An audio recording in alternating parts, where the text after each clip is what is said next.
We will begin today's session with a lecture from Alenn Jhulia. She will be talking about the engaging communities. Okay, so Julia, you Thank can you. start now. Okay.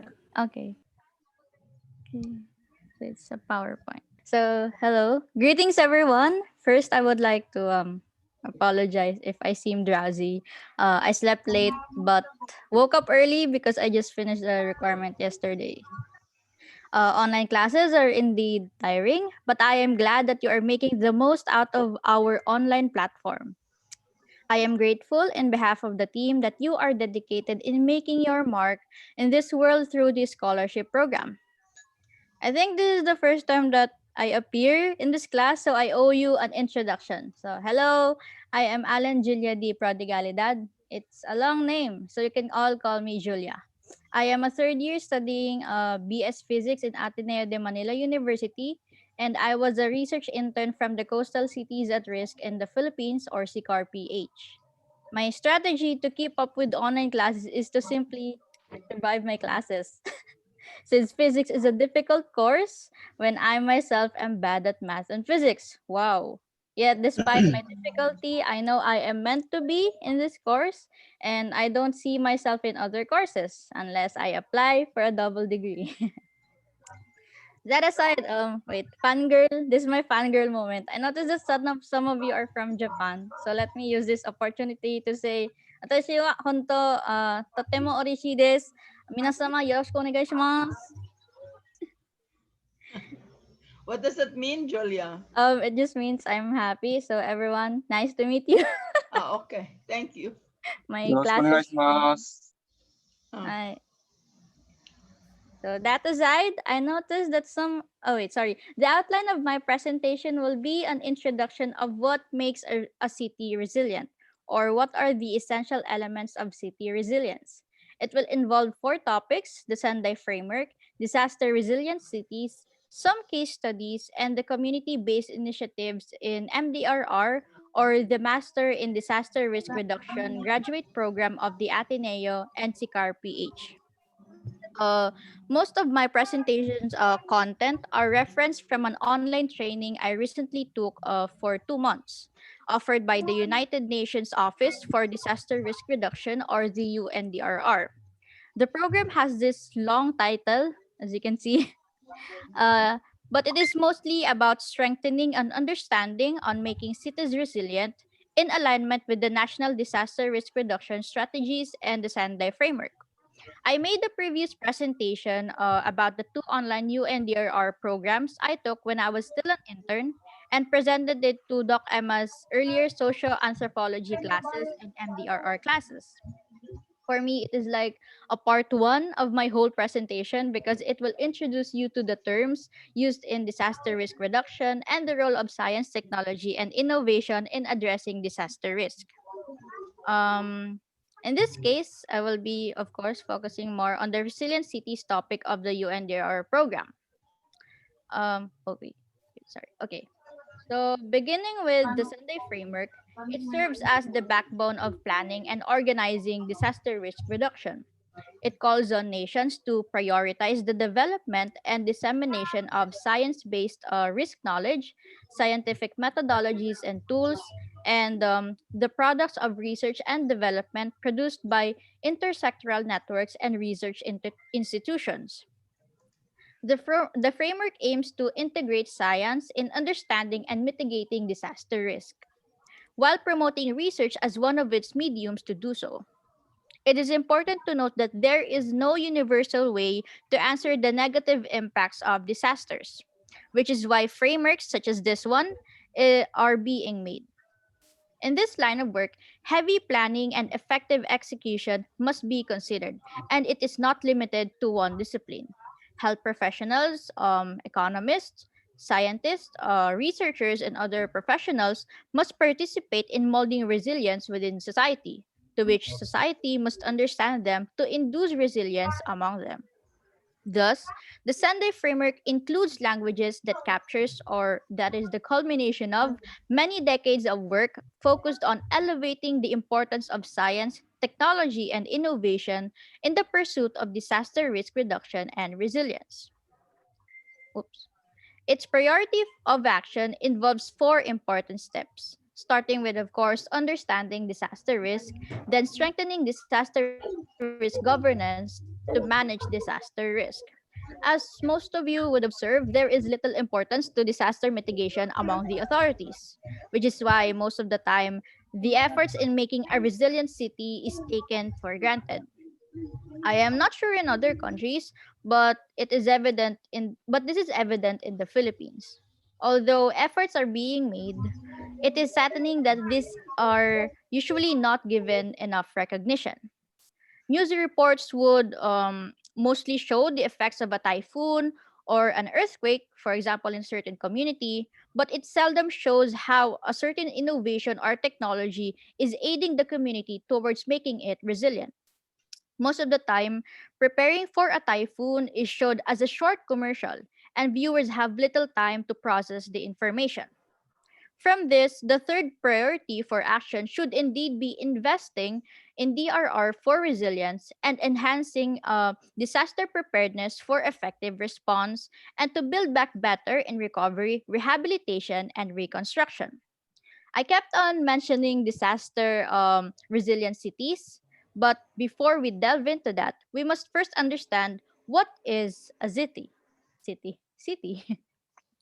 um, there is a vast definition about what a city is, depending on which field you are in. In the context of disaster risk management, the UNDRR defines it as a composition of different systems. Tongue twister. It can extend to communications and IT, food storage and delivery, transportation, and more according to this diagram. These systems have multiple connections and interactions that are causal, utilizing resources and involving data. Simply put, a city cannot be a city if it is just one system. So, the healthcare system is not considered a city, and the transportation system is still not considered a city. These two systems must be coexisting and cooperating with other systems to be considered a city. Tongue twister. Because each system will have different owners and stakeholders, resilience is a multi organizational endeavor and is not possible if limited to just one field or one approach. With this in mind, resilience has to address the system of systems that makes up a city. In this context, disaster resilient cities is the ability to withstand and bounce back from both acute shocks and chronic stresses occurring over longer time scales. So, if a city is impacted by a disaster, its fast ability to move forward again will define it as a disaster resilient city. And each impact will improve its methods in mitigating disasters. It will look as if the city isn't phased, like me earlier. Wow, by the negative impacts it experienced. But what are the characteristics to know if a city is disaster resilient? Well, it's a long list. The city must have strong leadership, coordination and responsibilities, up to date knowledge about hazards, adequate financial plan for investing in DRR, effective urban planning, natural ecosystems, strengthened institutions and social connectedness, and culture of mutual help, maintain critical infrastructure, effective disaster response, and lastly, post disaster recover, rehabilitation, and reconstruction strategies. Um, I know it's a lot to take in, but for a city to be resilient, it must start with resilience within and among its systems. As such, moving towards becoming a disaster resilient city would involve this cycle. So, with the coordination of the city's systems in mind, it must first have an organization and preparation stage, assessment stage for DR or disaster risk and resilience, strategizing and development of action plans, implementation of the said plans, and finally, monitoring and evaluation. And once this is done, it will follow up to organizing and preparing for DRR again. So, by now, you should have the notion that Resilience is a process paving towards disaster risk reduction and disaster resilience building at a local level. For resilience to be widespread, it must first start small. Thus, promoting resilience will take a long time with patience and with first and foremost with dedication. Um, the UNDRR made this short concept map in identifying and creating disaster resilient cities. It starts with its concept of the 10 essentials for making cities resilient, which I just elaborated earlier. Then, interestingly, the UNDRR designed this disaster resilient city scorecard to assess the progress and status of resilience building. It is designed via the Microsoft Excel software, and it also has a document for further details. All are available in different languages. As much as I would like to elaborate on this, we won't have much time. But the UNDR has presentation slides for the instructions of the scorecard. And so after the first two steps, it will proceed to analysis, strategy slash planning, and then implementation.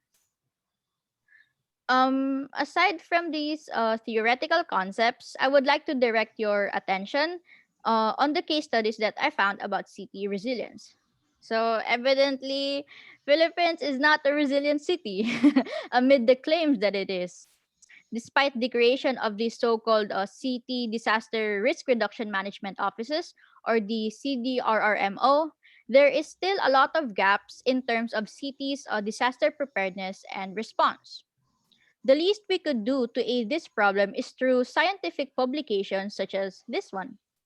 Um, this is so-called the Marikina CDRRMO, wherein they aim to sustain local disaster risk management by institutionalizing the CDRRMO of Marikina. So, from these studies, do you think your hometown or your city is a disaster resilient city? Well, with this in mind, what is the role of MDRR and CCARPH in contributing to community-based initiatives for resilience? As a former research intern, MDRR and CCARPH is not just a program. I have here screenshots of the recent CCARPH April-June newsletters. And as you can see, it's not just a program, it is a transdisciplinary program, but with an impact. Economists are here, scientists are here, and these people have the collective goal of promoting resilience. It is more than a program because it produces change makers through degree programs, webinars, and internships. I'm a product of those internships. And it offers a transdisciplinary perspective in understanding disaster risk and promoting resilience. So it starts from a classroom, in this case, an online classroom, and it continues to society. It helps in raising awareness with the help of science and research. And finally, it addresses negative climate change impacts on the environment. Okay. Overall, I hope you enjoyed my lecture. I hope you are also not overwhelmed with the topics. So thank you again for participating in this program, and I will leave you with this quote. We are not a product of what has happened to us in our past. We have the power of choice. If climate change is caused by our past errors, it is now our choice to correct them. So, hello, again, I am Jhulia, and this is my introduction about essential elements of city resilience. Yeah. Thank you, Jhulia. Hi, Thank you so much, thank Julia. you. I also want to share to that was an excellent presentation, Julia. No? I also want to share to everyone that Julia is one of our youngest speakers in the climate resource management and human development class and series. No? Um, Next, we go to Dr. Emma's lecture, Community-Based Initiatives for Resilience in Master of Disaster Risk and Resilience, MDRR, and CCARPH of Ateneo de Manila. Okay. Hi, guys. Can you see my screen? Hi, hello. Okay. Hi, guys. Welcome. Okay. Yes. My presentation today, Coastal Cities at Risk in the Philippines, Investing in Climate and Disaster Resilience, Bridging Science Policy Practice Nexus through Transdisciplinary Research and Resilience Innovations. This was originally my presentation to the Asian Peacebuilders Program, batch 14, I think, the newest batch after you, last July on transdisciplinary research. So if you look there, you will see all the scientists that are working with me. So I want to give you a test. I want to give you a test like what I did to them. Where do you think this picture was taken, and what was I advocating for? Can I ask for can you put in the chat your answers? Hello, can anyone guess? I've been using this picture in all my webinars like that because I think it really symbolizes what I do, what I am, and the like. Okay. Do I hear any response from the audience? Professor, I think the chat box is disabled right now. Pardon? So where do you think? Ina, the chat box now is not accessible. Anyway, can anyone guess what I was advocating for? Hello? I cannot guess the place, but it seems like it is the forum about maybe sustainable and responsible business. Okay, yeah, you're near there. I was giving a lecture in Washington, D.C. There's a group called Emerging Markets for the Future. It's made up of finance ministers, past and present. In fact, I saw the person from the Philippines was former finance minister Roberto Ocampo. So really, it's like if you look there, it says Emerging Markets Forum. It's all about finance and like that. And so what is the role of resilience here? What's the role of climate? Really, my presentation was about climate resilience for equity. I was telling the people that cities are growing exponentially in population, in economic and political processes and structures, but the fruits of progress is not really getting much to the bottom sectors of society. So I was advocating for equity.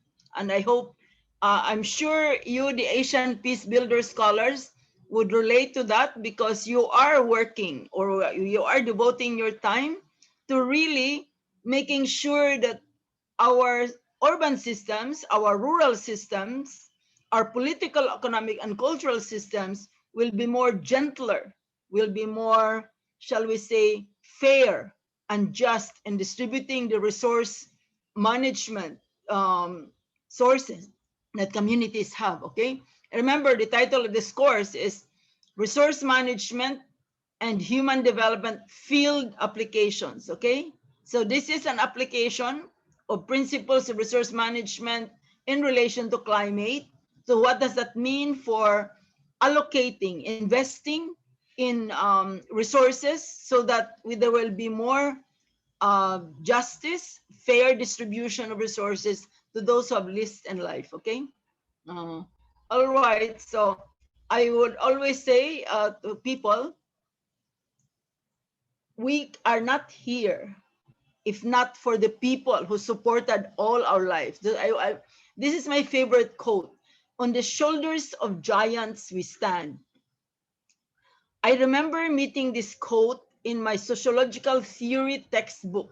I can still remember it, an orange textbook by Lewis Coser and others. And there in the first page, just on the shoulders of giants we stand.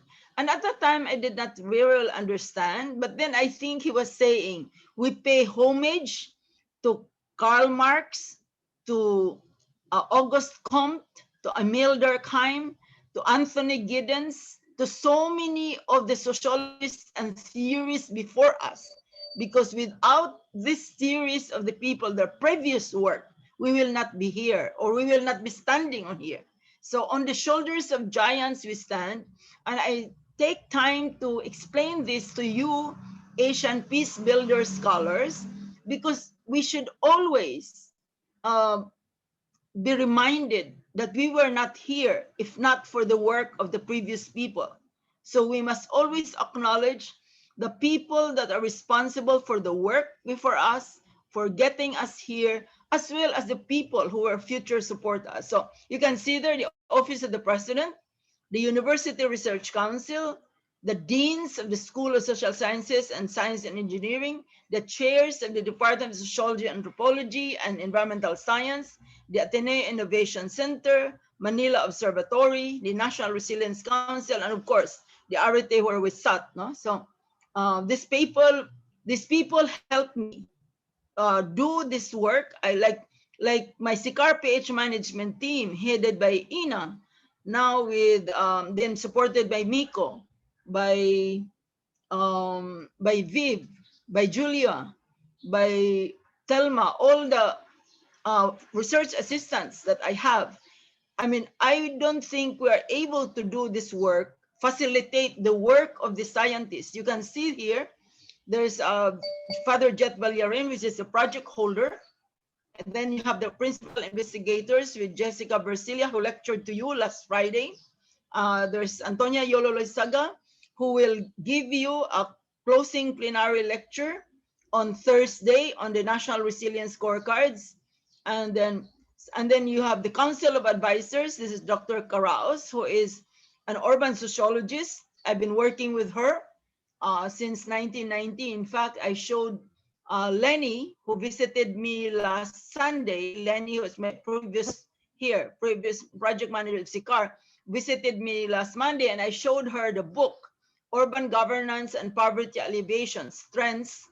And I told Lenny, Dr. Karaos and I have been working for so many years, in fact, decades, on urban issues, housing, gender, street children, land reform, and so many other things, urban land reform. And then there's Sly Baramida, who used to be with the Local Government Academy of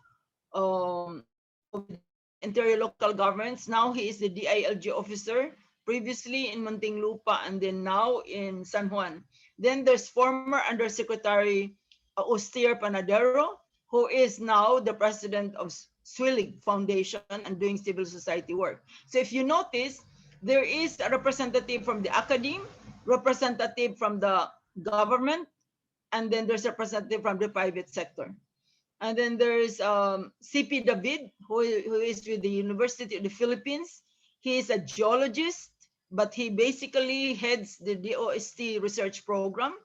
And then there's Migs Canilao, who is teaching my class on disaster statistics, but really is a Balik scientist from the University of Pennsylvania, and he's very special because his advisor was with the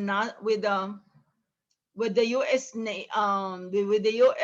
Military, and basically they were doing work on the missing in action, the prisoners who are missing in action in Vietnam, and they use ArcGIS and LiDAR to basically trace the paths of the Vietnamese revolutionary, as well as the missing the MIA prisoners. Okay, and then there's Ando Seringan, who is with the Marine Science Institute, UP, and he basically, I think in my previous presentations in my class, in my other classes, Jhulia, he was the one who mapped out the clogging of the rivers in Metro Manila, because they will always say that the informal settlers are the one clogging the river lines, and therefore they're responsible for the flooding. But Ando Seringan and his team walked from the headwaters up there in Montalban down to Manila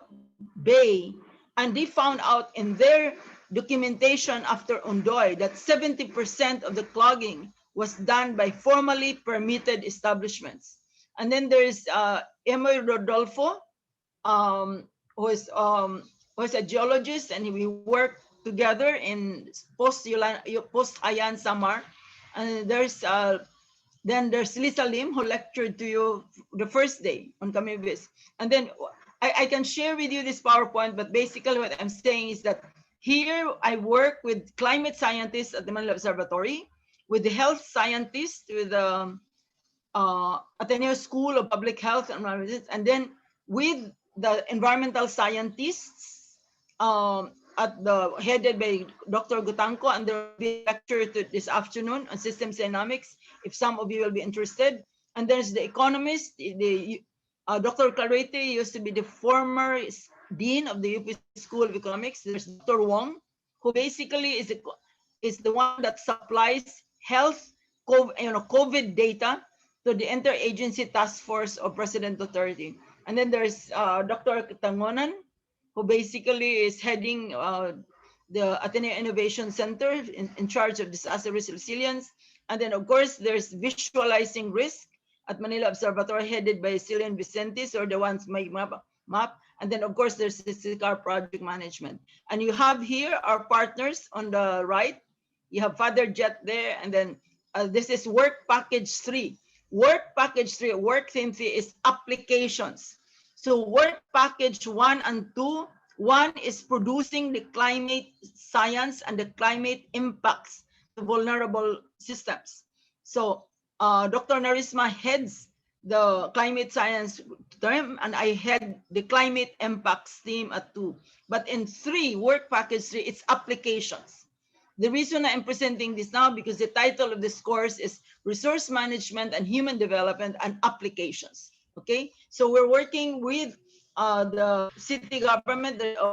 There's Mayor Fresneri, there is Mayor Legacion of Naga City, there is Mayor Rex Gatchalian of Valenzuela, there is Mayor Trinas of Iloilo, and then we also Mayor Vico of Pasig.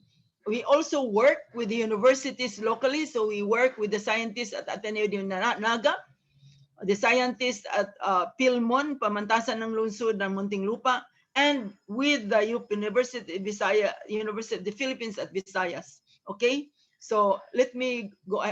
I'm basically telling you that because I've always emphasized in this course that we are where we are, and because of the so many people. And in CCARPH, I always tell the scientists, to innovate is to collaborate. But to innovate is also to navigate the systems. So you'll understand when I say problem-focused, solutions-driven, and I emphasize there as a social scientist, contextually driven with the systems lens, employs a transdisciplinary action research approach in partnership with the local governments, with barangay resilience councils, and with the community-based organizations. So why transdisciplinary action research? It's an excellent investment in building climate resilience and disaster resilience in our local governments. It's also basically it's also effective mechanism to bridge science, meaning climate science, to policy and the practice nexus. So we also basically, as I told you already, and I put that in your syllabus also when I said the 3 Gs and the 3 principles of transdisciplinary action research, that we should always co-generate knowledge with our stakeholders.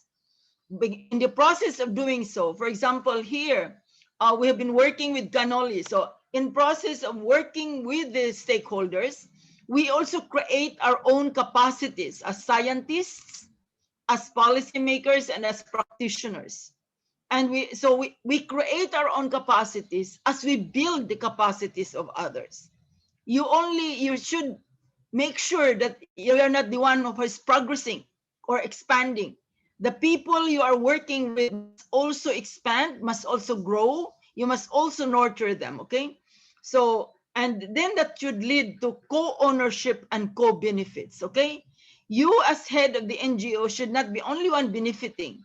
All the people working with you should also share, okay? So those are the three principles that we try as much to walk the talk, but it's challenging, okay? So why do we do this? Simply because our cities now is faced with so many challenges, climate pollution, and if you look at it, Metro Manila has one of the lower quality of life.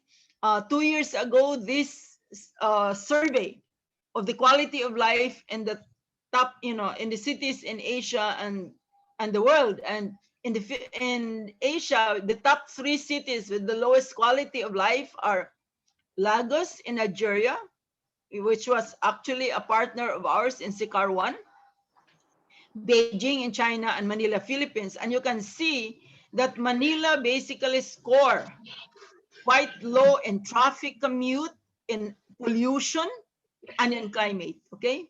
So you can also do that for you. You should look at your city and what is their score in the ranking of climate resilience and the ranking of quality of life.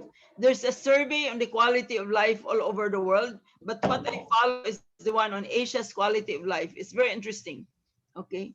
So here, if you look at our title of our project, it's called investing in climate and disaster resilience. We do not just respond or react. It's a calibrated, demonstrated commitment to invest your resources, meaning to say your energies, your science, your technology, because I always tell people, we can only support society with our science and our technology. We just had Raleigh, and people are collecting all of these relief goods. And I always tell my staff that everybody can collect relief goods, but no one can deliver your science. What your science and technology? How can it help marginalized groups? So here, I like to present this graph because this is the world's ranking of countries with the highest exposure worldwide, countries with the highest vulnerability worldwide, and then countries in the third column with the highest risk. So if you look at that, you will see that Japan is number 4 with the highest exposure. Remember at the beginning, I told you we just deal with one formula. Risk is a function of hazard, like flood, exposure to that hazard, and then the capacity of the people to respond. So if you look at that, Japan has the highest, has as one of the top 4 highest exposure to whatever hazard, and then Philippines is number 3. Okay, then you go on the second column, in the highest vulnerability worldwide, you will see that not any of Philippines is not there, so is Japan is not there. But then when you look at the countries with the highest risk worldwide, Philippines is there, back number 3, and Japan is not there. Japan is number 17. So I was telling the people in Washington, D.C., so what is the difference? The difference is that Japan, since right after World War II, invested in making their hard and soft infrastructure being able to respond whenever there are floods, and other kinds of hazards. Okay, this is another example. You can see, I like this picture. In 2001, you can see on the left, you can see it's barren lands. This is in Brazil. And then in 2019, so a couple worked with many other people, and you can see almost 20 years later, almost 20 years later, you can see the barren land prone to drought and landslide and siltation and erosion has now become a very green hill. So I would like you to think of your own communities and your own countries. So basically, I'm trying to get the cities. We'll say, how do you plan? How do you design cities? And I have two models here, the impact-centric and the decision-centric.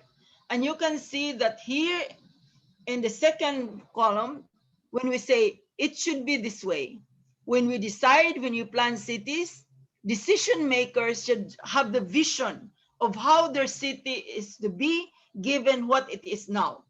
What is your future city vision? What is the exposure reduction initiatives that you're doing? What are the resilience improvement that you're doing? And how is your governance systems? Is it involving stakeholders and institutions? Are you building the capacity of vulnerable groups and stakeholders? Okay, that is what I meant, that systems thinking. You should not be focused on the impacts, but be focused on the systems, the soft and hard infrastructure systems, and the actors within it. Okay, so this is what we did in coastal cities at risk. We started this. So I'd say, what do we need? We need an integrated climate and disaster risk assessment. We need a planning and action towards a resilient local governments and development that is integrative, convergent pathways to resilience. So again, you have here on the right, I put there, investing in climate disaster risk assessment for CIDRA, informed public investment. How do we make a CIDRA informed public investment? We must be sure, so you look at the right, these are the things that local governments have to do. And then what you look on your right, what is it that we're doing? So the transdisciplinary resilience research involves characterization of climate and disaster risks, which work package 1.1 and 1.2, the Manila Observatory scientists and the social scientists in Ateneo de Manila, headed by me on social vulnerability. So we characterize climate and disaster risk. Alongside what Jhulia was saying earlier, our first task is to understand risk. What are the risks that our cities are facing? What are the risks our communities are facing? And then we have the tools. So you have to have tools, systems thinking tools, you have resilience technologies and the like. And then we put that together. So if you look that there's a scientific community working with the national local government, business, SMMEs, CSOs, and informal sector to build the capacity enhancement and knowledge mobilization for resilience. So in this circle, I say there, the task of scientists is to supply science-informed, gender-sensitive, and socially inclusive resilience plans. So we have to participate with that in creating that kind of resilience plan. We must also work with resilience action leaders through public-private partnerships. And if you do that, if you look here, we should be able to invest in climate and disaster risk assessment that is informed by public investments through comprehensive land use plan, comprehensive development plan, the annual investment plan, local resilience plan, local climate change action plan, local DRM plan, and the seal of good local governance compliance in the National Resilience Council. That's why in the final plenary, I have Dr. I have Antonia Yololoysaga to basically explain to you the resilience scorecards. Okay, I will also have John Fritz from who is sitting in the U.S. Environmental Policy Action Program. Ina, I'll take more time because this is very important for them to understand. Okay, because Ina gave me the time already. I should stick to that. And then Ina, basically, we will go beyond the 10:30 now, or we'll try to go to we should go to 11 because this is, sort of a really orientation of how do you apply your capacities, your skills, and knowledge into a particular situation. Okay, so if you look at Jhulia's presentation, he had there the elements of the resilient city. So we applied this in terms of long-term framework planning, multi-sectoral planning, and the derivative plans and team-based planning, so a term-based plan. So you can see here, we are now applying the elements of resilient city that Jhulia was talking about into the resilience scorecard. And so the scorecard on human development, on local economy, on infrastructure, on environment, and on leadership. Okay, and then in the orange are all the plans that I just mentioned to you. So this is the example. I will not delve very much on that, but our aim really is to reduce the damage of properties and infra when there is a hazard. When a hazard or a flood, an earthquake impacts on it. You just saw recently that in Turkey there was a big earthquake and it ruined parts of the city. So these are the basic elements of the resilience matrix. This is a model that Justin C. and I, my former RA, who's now doing his PhD in Australia, we are saying that how do you model, or what is an urban ecological systems that is subjected to rapid urbanization and development. And rapid urbanization development really increases the disaster risk of the city. It increases the exposure and vulnerability of the city to the flood hazard. And what mediates that is really the risk governance system, which is multi-scalar, multi-level, and it involves, as Jhulia was saying, it doesn't only involve local national government, but community, industry, and the risk reduction policies and resilience investments of these sectors. And it should lead to the resilience in urban systems. This is an example also of what we need is an integrated multi-scalar approaches to risk governance resilience, because we are, most governments with the local or national, they're really very, sectoral. They work in silos. One division does not know what the other division is doing, but the regional development people do not know really what the local government are doing, as well as the national. So we basically, as I said, there's a need to establish a coherence of the introduction of the structural and non-structural measures of adaptation within and between sectors across time and space. This is in my publication in 2011. And then the resilience frameworks need to be designed to address dynamic interactions between sectors and scales and along different decision-making levels. And this is in my publication in 2014. And as I tell you, the three Gs really is that gender, generation, and social geographies need to be contextualized to reflect the conditions in formal and informal sectors. That's why I'm telling you about political geography, social geography, economic geography, and cultural geographies. So that is what I mean when I said contextually driven, okay? And I mapped out really the interventions at the community, household, and city and commercial industrial levels. I was presenting this in Harvard Humanitarian Initiative meeting in 2017, and I was telling them, in theory, it should look like this. They are interrelated, interconnected. But in reality, they are just working in silos. They are not connecting to each other, okay? So in a sense, I will not do so much. You can actually, this is in your syllabus, really about, what we're doing in our projects. You can see there, as Jhulia was saying, we have a lot of, capacity building through MDRR. We also have a lot of transdisciplinary research with those scientists. We also deepened and renewed our resilience partnerships with local governments. And then we also created new resilience partnerships. And we have, in CCAR 1, we basically had the LEAP manual on transforming leadership for local governments. So I can share with this, and will not go because I don't have much time.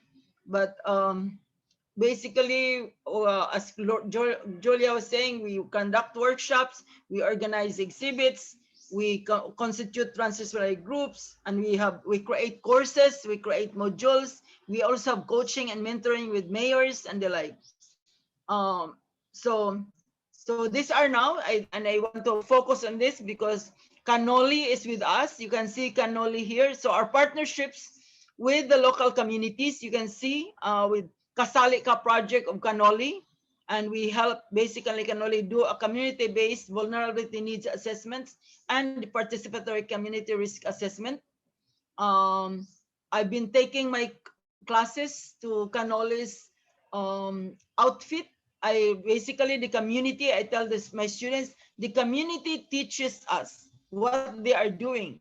The community like Cannoli and April Joy Udto here from Valenzuela will tell us what they are doing, and they teach my students, okay? So you can hear also, as I mentioned before, I was teaching with, we had Gasa Bayanihan program with different universities in the United States, headed by University of San Francisco. These are all Jesuit universities in the United States.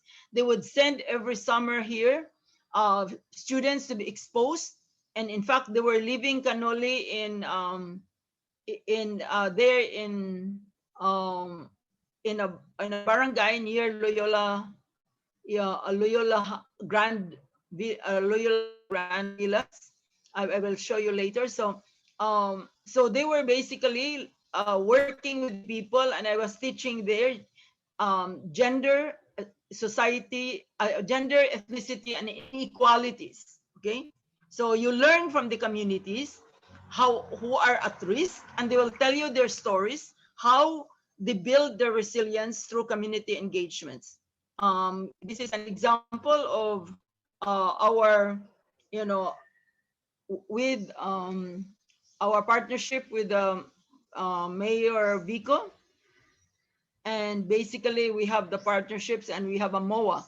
When we say public-private partnerships, all are supported by MOA. So there's Mayor Vico with Father Jet Villarin, Dr. Gemma Narisma, the Director of Manuel Observatory. There is Brian Tuong, the Disaster Risk Reduction Management Officer of Pasig City.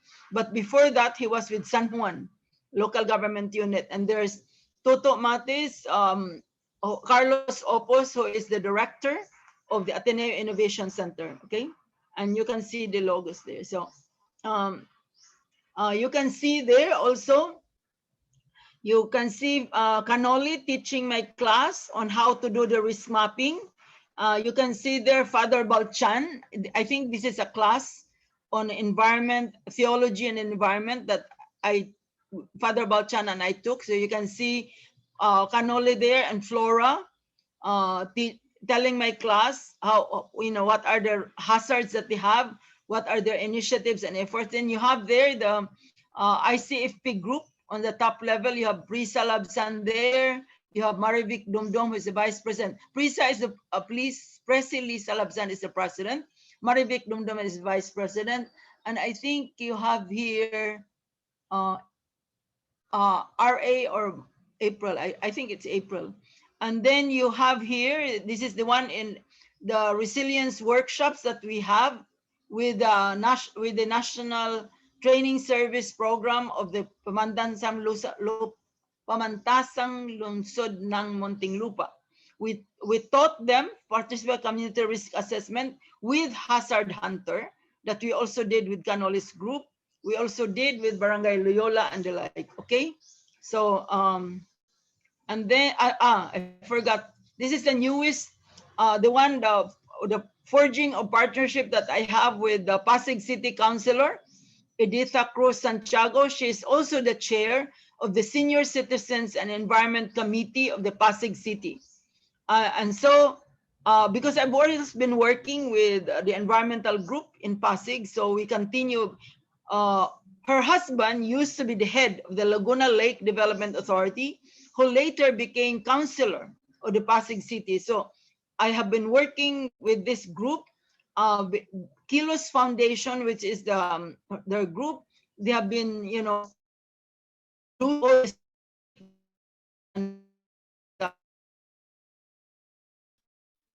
see all these 3 R's of solid waste management. So I want to end this quote. Father Jet Villarin basically says, you must care for some space that belongs to everyone. Okay, and he gave this message to the youth in Visayas State University in 2019 in building, engaging youth who are young in building our common home. As Father Bobby, our new,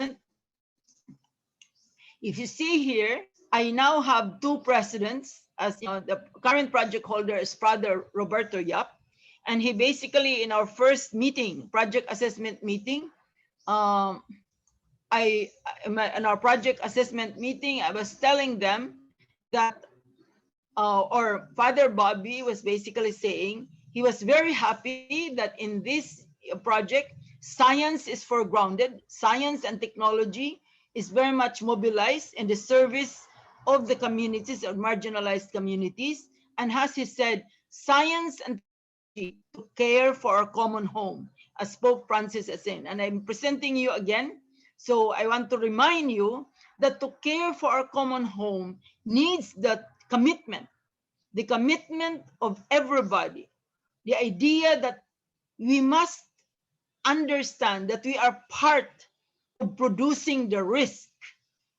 We basically increase the flood impacts because of what we do. We have made our mountains bald. We have done all this extractive logging, extractive mining from our coastal shores, as Teresa Tabada was telling you in that build presentation. So I want to end really this presentation by saying that, you know, we are in a privileged position. We have been trained in the best schools. We have been supported by so many people. Therefore, we must find a purpose and meaning in our life. For me, the purpose and meaning is being able to contribute in what little way my energy, my knowledge, in terms of trying to make a better place where you are, a better community, a better nation, a better university that we are in, okay? So thank you very much. I think this is the end. Let me see. This is very important for everyone, especially you.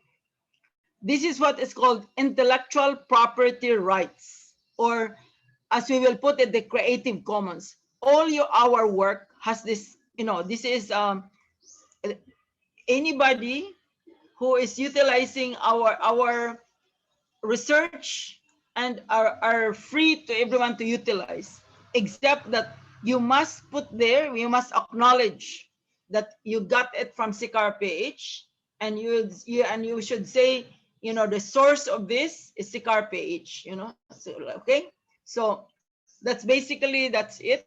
I'd like to close now my presentation. I'll stop sharing, and we will go to Canoli and then April Joy, okay? Ina, can you take over, please? Okay, so thank you, Doc Emma, for the presentation.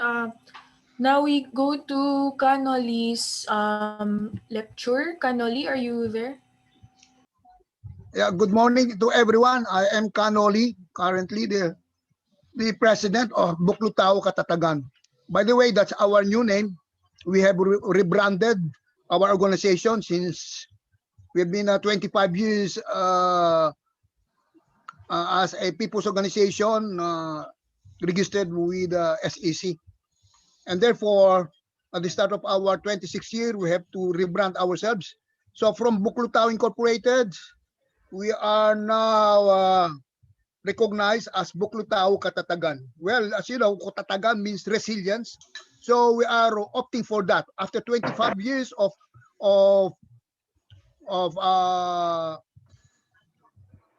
working with the people, we are now opting for resilience based on our past experiences in relation to community-based disaster risk reduction and management. Next slide, please. So, folks, this is our community.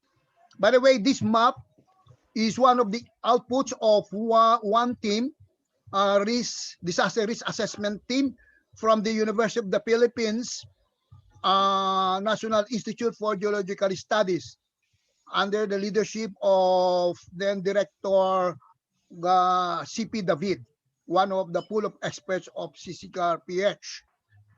So the team of disaster risk assessment produced this map.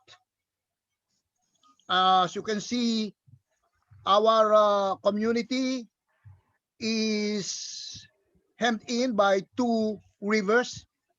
First, a major river, Marikina River, and then a tributary river, Nangka River. Then we have two national highways. We have the national road coming from the south, Marikina City, going towards the north. And then we have another national road going to the west. This is what we call San Mateo Batasan Road. This map features the informal settlers residing along the embankments of the two rivers. So we have so many elements at risk as featured with these several stars. And the team of Dr. Primo Dapid noted the number of floors of the houses of the informal settlers along the embankments. So we have the green one, which is under construction. We have the light green one with one floor house, orange with two floor house, and then the orange with three, or red I should say, with three floor houses. I transferred to this community in 1971 at the onset of the martial law. And I noticed that this community is a flood-prone community. Our community is a flood catchment basin coming from the rivers, Marikina River and Nangka River. And I noticed also, and I observed that this community has a 10-year cycle of big flood, apart or aside from the yearly experiences of the community of yearly floods. So we have yearly floods here, and to top it all, we have a 10-year cycle of big flood since I transferred here in 1971. So I experienced a big flood here in 1978. Then after 10 years in 1988, 89, big flood. And then in 2009, right on schedule, that is the tropical storm Kachana, big flood again. And then after, I noticed after that big flood in 2009, we have a yearly event of big flood. In 2010, that is Typhoon Pedring, 2011, and that is Falcon, and then 2012, that is already the Habagat, and we attribute this to climate change, my friends. So this community is now being affected by climate change. Next slide, please. So Banaba risks and hazards are the following. Banaba is the name of our village. So Banaba village is in a water catchment basin. Can only tell them what Banaba is. Banaba is one of the 15 villages of our town, San Mateo. Yeah, and I mean, Banaba is a tree. It is herbal tree originally. Yes, you are right, Dr. Emma. But now, there are not many Banabas in Banaba. Yes, we are trying to grow in our center Banaba trees. Also, our village have so many informal settlers living along eroding river banks, as you can see in the picture. And also, there are two fault lines near Banaba, the West Valley Fault Line and the East Valley Fault Line. Therefore, Banaba, our barangay, is at risk of floods, soil erosion, and earthquakes. Next slide, please. Well, our organization, Buklod Tao, surfaced in this kind of community. So way back in 1994, we started organizing ourselves as an organization. We called ourselves Buklod Tao. In 1996, we were recognized by the government, the Securities and Exchange Commission. We are registered as a non-profit, non-stock organization, people's organization in Barangay Banaba, sa Mateo Rizal. Well, then we have partnerships with the academe, with De La Salle University, and now at present with Ateneo de Manila University. Next slide, please. Now we can see our center. We call it Banaba Livelihood and Evacuation Center. That's for short for evacuation. And only, yes. Banaba 3 are saying you have forgotten Banaba. Because Banaba is so beautiful. If you put there, you will not have a soil erosion. Yes, we are now growing, nurturing Banaba trees alongside. But we opted for another tree, which is the betel-nut tree, as you can see at the left side of the picture. So this is our already finished, although not yet painted, but we do not opt for painting this building, the facade. But instead, we to prevent climate change, we plant ornamental trees along the facade of this building. Next slide, please. So we have programs for the community as an organization. We have community managed climate and disaster risk reduction. We have one time we have paralegal advocacies. We have community training, and the last one was just last year in partnership with Ateneo de Manila University, CCARPH. The training that we have was the Kasalika project, Kamalayan at sa Lindol at Kamalayan, meaning this is awareness on earthquake and preparedness. We have also programs for Buklod ng Kabataan. Currently, we are talking with Isa Mijares, and we are going to have an activity for our Buklod ng Kabataan, our youth sector, which is arts-based activities for our youth. And we have livelihood initiatives. We have lots of livelihood initiatives, from urban container gardening to production of compost organic mix, and even repurposing tetra juice packs to planters, garden planters, and even bags. We have also psychosocial support in our evacuation center, and of course our emergency response, which is very widespread in our community. As of now, we have 9 disaster risk reduction teams spread out the barangay, equipped with our own fabricated fiberglass rescue boats and even life vest. Next slide, please. So we have community livelihoods. So we have sewing. At the left first, we have the, as I mentioned, fabrication of fiberglass boats. So we are honored and privileged to mention to everyone that we have that capacity to produce our own boats since the beginning, since 1997. We have been producing our own fiberglass boats, and other communities have been placing orders for their own fiberglass boats. We have also sewing of slippers. We have also sewing of discarded fruit juice packs for containers or planters of our urban container gardening. Next slide, please. As you can see, we have this version of our slippers, the Coco Fit. And then we have to stem erosion in the riverbanks. We have activities with the students from the academy. First, producing gabion boxes. Gabion box is a box made of wires and round bars, and then they are filled up with head-size wax and placed along the eroding portion of the riverbank to stem erosion.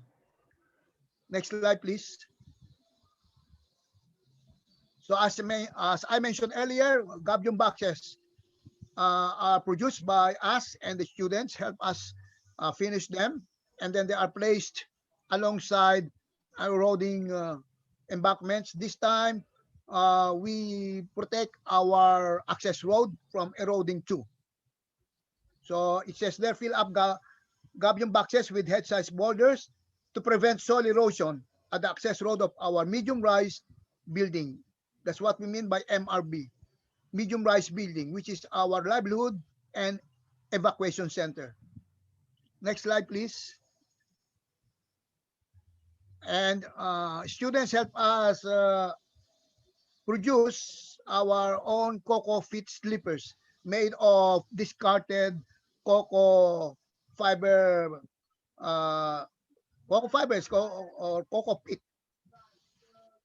Next slide, please.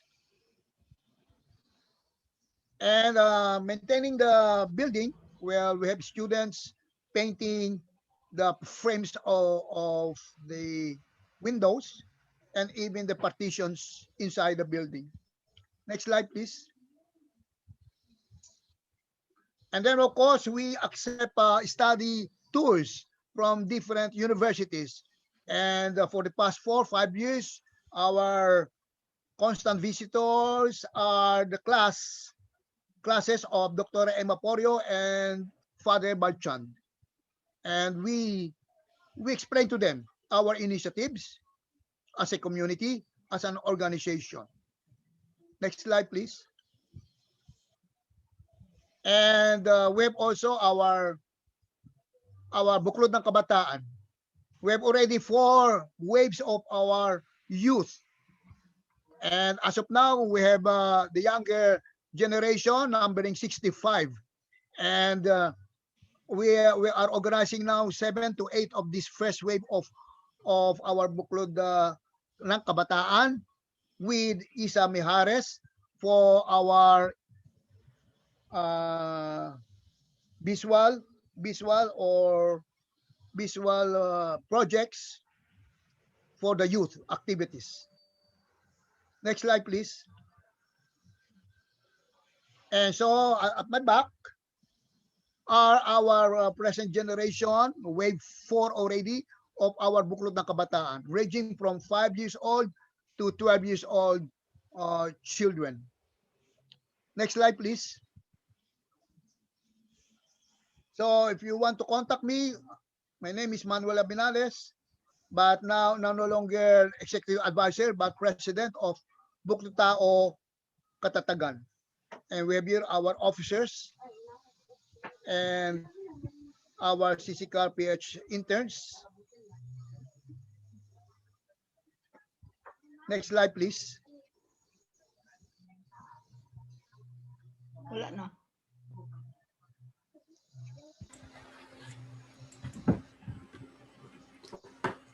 That was the last slide po. Kanali, any final messages po for the class?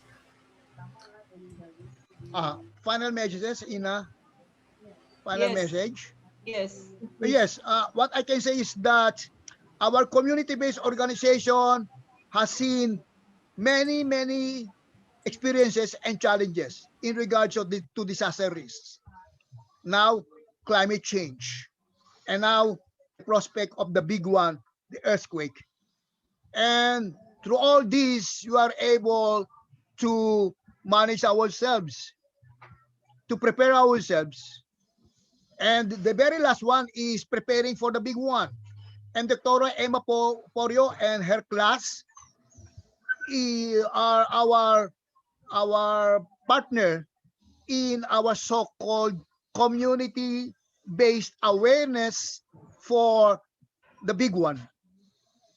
And I'm very proud to say that Ateneo de Manila University, Coastal Cities at Risk, Philippines has been our partner for this endeavor.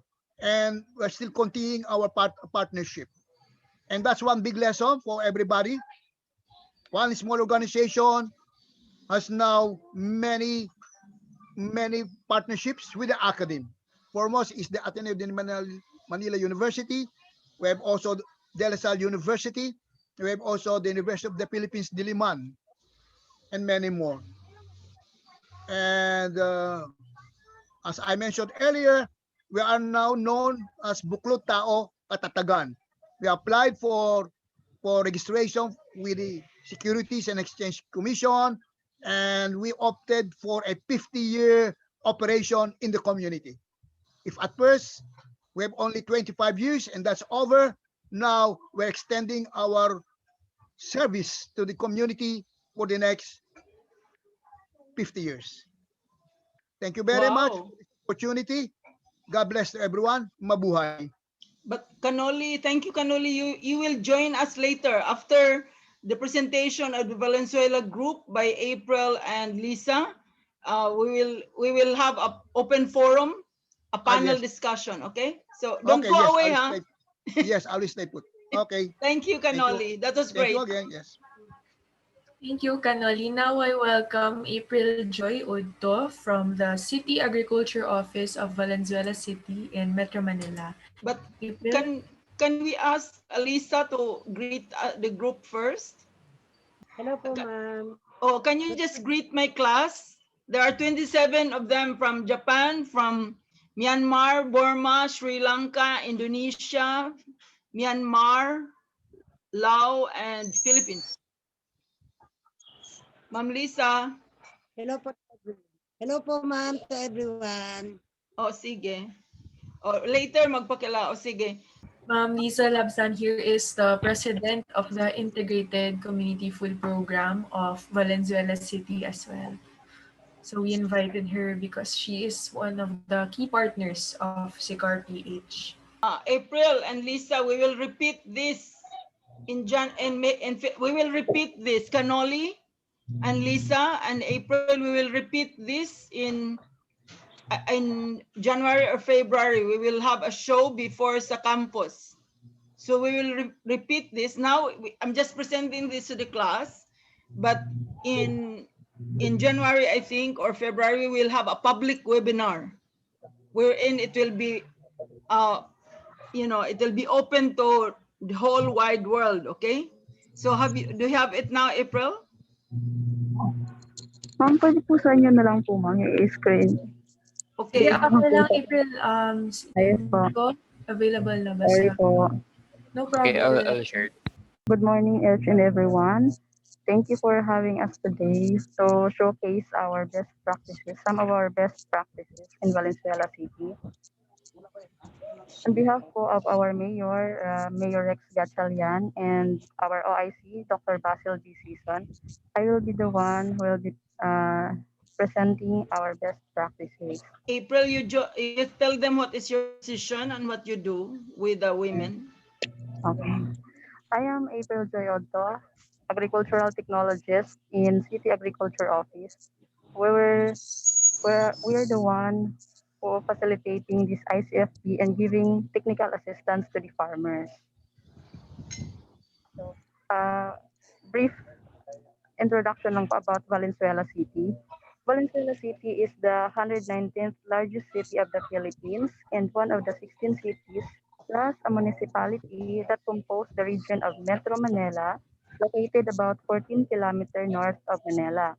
So basically, Valenzuela is categorized by the virtue of the Republic Act number 7160 and 8526 as a highly urbanized first-class city based on income classification and number of population. So, as part of the city's aim to have a zero informal settler in its locality, the city built its second in-city resettlement site, a first of its kind in NCR, through Housing and Resettlement Office. So, next slide po. So, Nico. yung picture na yan is in Disiplina Village, Bignay, which was inaugurated last 2016. The ISF was relocated for their convenience and to have their safety. Next slide po. This is the Disiplina Village, Bignay, wherein the ICFB women are residing right now. And at the back of that, there is the farm, the ICFB farm, which was facilitated by Ma'am Prescy Labsan. Next slide po. So, integrated community food production. A food production facility such as this would not only help the families mitigate and scrub down hunger, but will also be a source of livelihood, a source of fresh and affordable food, and another additional of their income. Furthermore, this project will teach them a sense of communal responsibility and will give them community empowerment. So next slide po. ICFP consists of diversified vegetable garden, poultry house, aquaculture, mushroom house, and vermicompost area. So as as the relocates were advised that they will be relocated, many of them were hesitant as they were afraid that they might lose their way of living. By that, the LGU in partnership with NAPSI, the National Anti-Poverty Commission, comes into an agreement to have this integrated community food production as a hunger mitigation program, which provides sustainable livelihood opportunities and community empowerment. So this is the creation of the ICFP last year, 2016, wherein the main goal is to mitigate hunger in ISF communities. Next slide po. So at the front of the farm, there is the city nursery wherein it serves as a cytogen bank for the propagation of planting materials. Next slide po.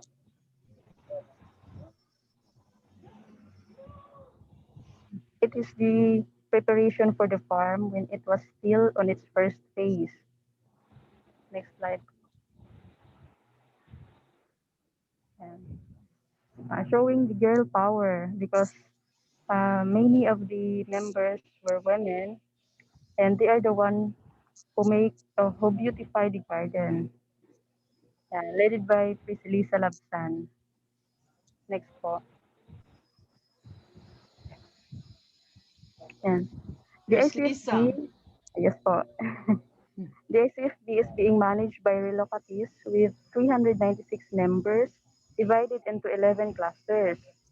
So the role of the City Agriculture Office is to give them technical assistance and monitoring on the progress of the farm.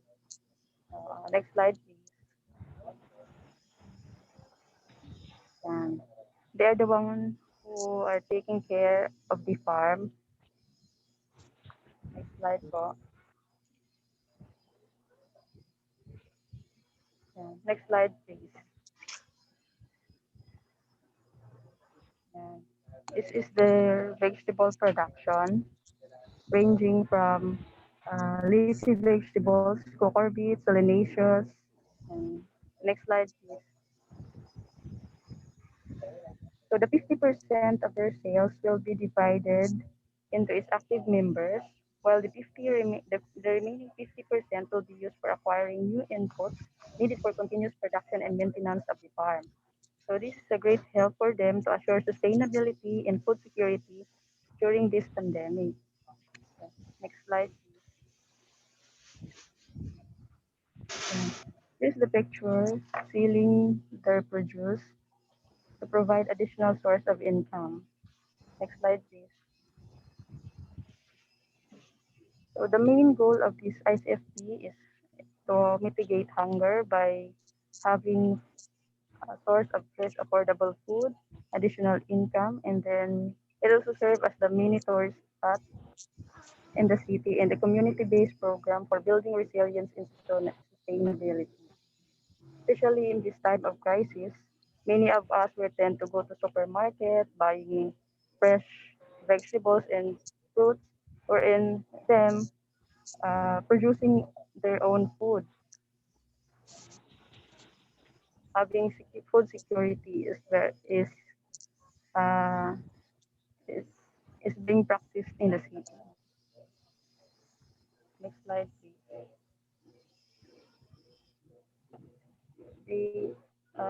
The ICFP is being led by Ma'am Prescy Labsan. Is the president of the organization, and as you can see, most of the members were women. So it is being encouraged to have a communal responsibility, communal empowerment, as most of the members are women. Next slide po. So, yan. They are the members. Next slide po. Yan. Through Dr. Emma, we are attended several workshops, participated in international conferences, and able to showcase the ICFB community farm. This was being taken on Arete in Ateneo de Manila University. Next slide po. Yan. Building Science Policy Practice Nexus through Transdisciplinary Action Research in Climate Action, participation with the Integrated Community Food Production Disiplina Village Bignay. Next slide po. With Ma'am Ina. Next slide, please. Joy, ipakilala mo sila lahat yung taga Valenzuela. I-point out mo. So next. Reading from the centers is the president, Prescy Labsan. From the right is me, and then the propagators. Sa left naman po si Ma'am Marvic Domdom, si Ate Jo, and then Ma'am Ina. Yung mga lalaki, sino yun? Propagators po namin, ma'am. They are the propagators, nursery Anong propagators. pangalan nila? Sir Edwin po and si Marcen. Okay, thank you. Next slide po. So, sa urban greening program, to promote urban greening program in the city, we distributed seeds and seedlings in different barangays. Next slide po. And this is the example of our seedling racks displayed in the City Hall lobby for them to have easy access on the seedlings. Next po. And seeds and seedlings dispersal, assorted vegetable seeds and seedlings were being displayed on different point areas. Next slide po.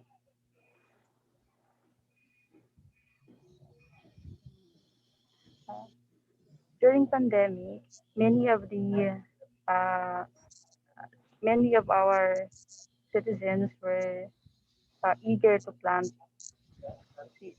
Many of them go to the office and having seeds and seedlings with them for them to grow and promote urban greening program. Next slide po. Next slide. We also conducted urban gardening lecture, photo taken last year, and then our topic was organic fertilizer preparation and plant disease management for them to be aware on how to take care of the plants and how to fully grow them. Next slide.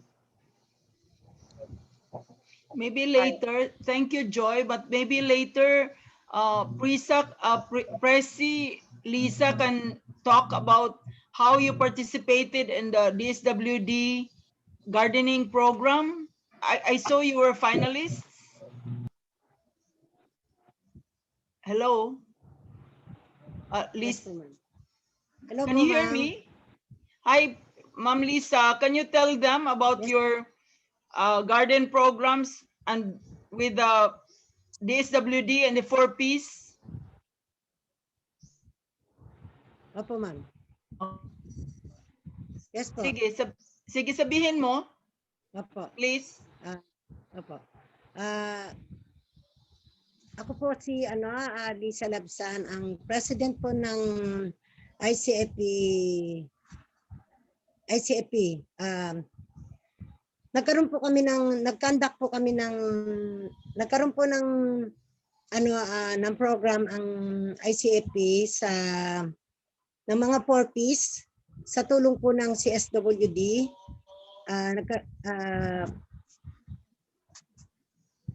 Lumaban po kami lumaban po sila sa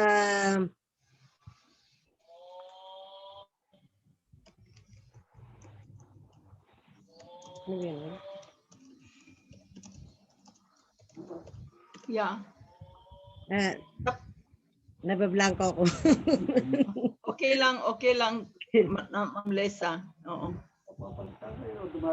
Basta nakita ko sa DSWD yung mga finalist. Mga finalist ba yon? Opo, ma'am. Bali, tama kayo. Oh.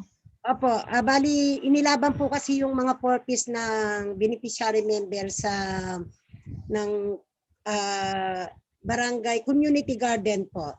Okay. Community garden po, bali ipinakita po doon yung kung paano magtulong-tulong ang mga beneficiary ng farm ng 4Ps. Pinakita po nila doon, bali hindi naman po sila nakapasok sa ilan ang nakapasok dito sa ilan mang nakapasok dito sa Metro Manila? Bali ano po sila, ma'am? Bali 9 na barangay po yung naglaban-laban. Oh. So sa Metro Manila lang 'yon. How about doon sa ibang siyudad? Ano po? Metro Manila po, Pasig, Rizal, Malabon, Valenzuela, Marikina, Nabotas. Hindi ko na po alam yung iba, ma'am, pero bali siyam na ano po yung naglaban-laban. Finalist kayo. Sino ang nanalo in the end? Ang nanalo po, ma'am, taga Mateo, San Mateo, Rizal. Talaga, Kanuli, hanapin mo. So Alam ko San Mateo yung nanalo o kasi po yung dating nanalo, yun din po yung nanalo doon, nanalo din dati. Okay. So ano ang nakuha ninyo? May binigay ba ang DSWD sa inyo bilang finalist? Ma'am, bali nanalo po yung sa picture, yung sa heart. Bali Valenzuela po ang pumasok, ma'am. Okay. So kayo yon. Oo, nakita ko yung mga picture ninyo eh. Salamat ha. Okay. All right. Ina, can you open it up now for open forum and let them all have the video so that, sila Kanoli and Prescy, Liza, and Joy can see them. Hello, guys. Okay. Hi, everyone. To all the students of the Asian Peacebuilders program, I typed in a short translation here in the chat for you to understand what was just discussed by President Liza Labsan. Maybe they can introduce themselves first, all of them, so that Kanoli and April and Liza can meet them. Okay.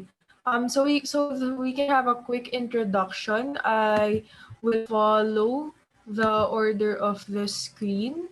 Can everyone turn on their videos? All right. So quick introduction, just your name and what country are you from? Let's start with Alvin Kurnia Sandy. Are you? Alvin, you show your video, Alvin. So that yes, Professor, it's on. Can you see me now?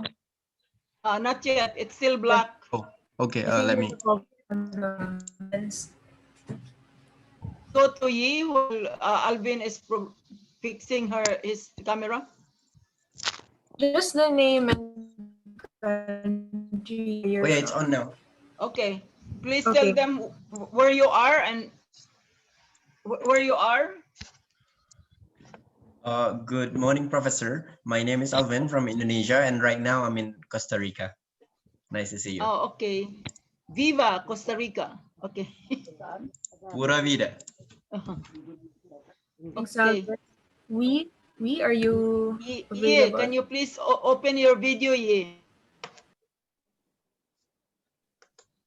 Hello? Yeah, okay. Ye, Yes, please tell them where you are and what's your name, okay? Yes, my name is Nini Ong. I am from Myanmar. Okay. Okay, next. Aya? No, it's Aya. Unmute yourself when you're about to speak. Aya. Hello, professors. I'm Aya from Japan. Nice to meet you. Okay. Next is Thanks. Next, Mimi. Me? Mimi. Oh, okay. Hello, professors. I'm Mimi from Japan. Okay. And where are you? Are you in Japan now or in Costa Rica? I'm in Tokyo now. Okay. No one. Hello, professors. I'm Nuan from Sri Lanka, and right now I'm in Costa Rica. Okay, thank you. Viva Costa Rica. Ayaka. Hello, my name is Ayaka. I'm from Japan. Currently, I'm in Hiroshima, Japan. Nice to meet you. Put your video on gallery view so you will know you're next, okay? Songpan. Hello, I'm Tongpan from Laos. Currently, I'm in Laos now. Nice to see you. Marina. Morning, my name is Marina from Japan. Nice to meet you. Thanks, Marina. Sigrid. Magandang umaga po. Ako si Sigrid mula sa Philippines. Right now, nasa Costa Rica. Thank you, Sigrid. Nini Ong. Sorry, I was mistakenly introduced myself before. I think you called to another name and I introduced myself. My name is Nini Ong. I am from Myanmar. Okay, thank you. And you're in Myanmar now? Professor, can I introduce myself because I was passed? Go ahead, Sorry for that. So, Professor, good morning and nice to meet you all. I'm Win. I'm from Myanmar. Now I am in Myanmar. And Nini is in Costa Rica now. Thank you. Thank you. Raquel. Hi, magandang umaga po. Ako po si Raquel, galing sa Pilipinas. Saan ka ngayon, Raquel? Sa Batasan po ako. Okay. So you're in the Philippines, okay. Okay. Opo. Okay. Next, Joy. Hi, good morning. My name is Joy. I'm from Bangkok, Thailand.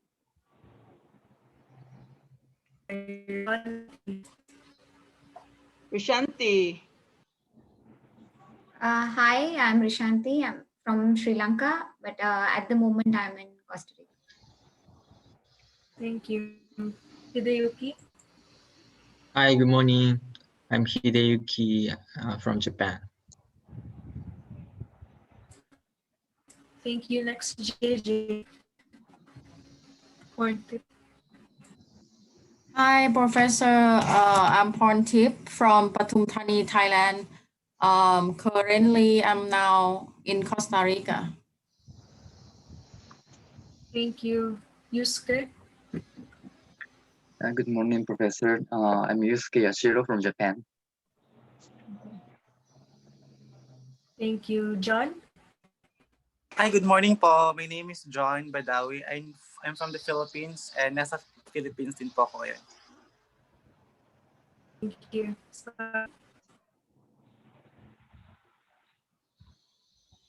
Spain.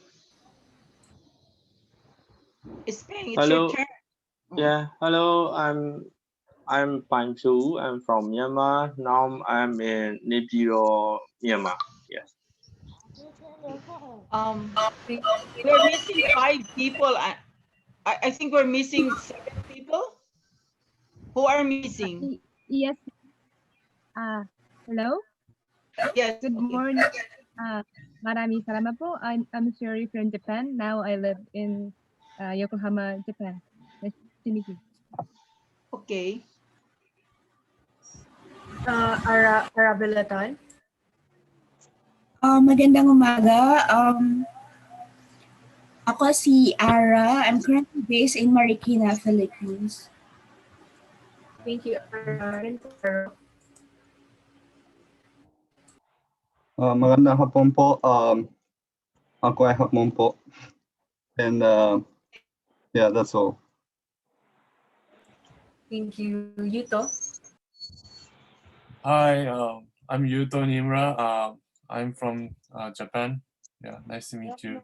Nice to see you. Thank you. Rod. Good morning. I'm Rachana from Cambodia, and now I live in Phnom Penh. Nice to see you all. Thank you. Lynn?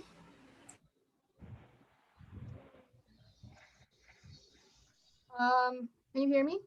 Yes. Okay. My name is Ling. I'm from Vietnam, and I'm currently in Costa Rica. Nice to meet you. Thank you. Thank you.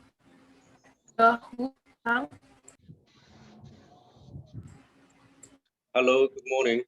I'm Du Kang Pahu from Myanmar. Currently, I'm in Yangon. Good to see you. Thank you, Du. Tien?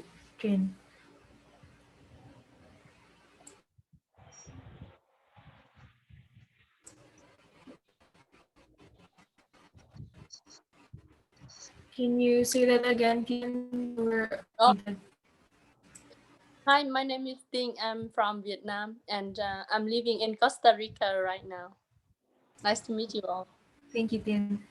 And finally, Jhulia, who presented earlier today. Jhulia.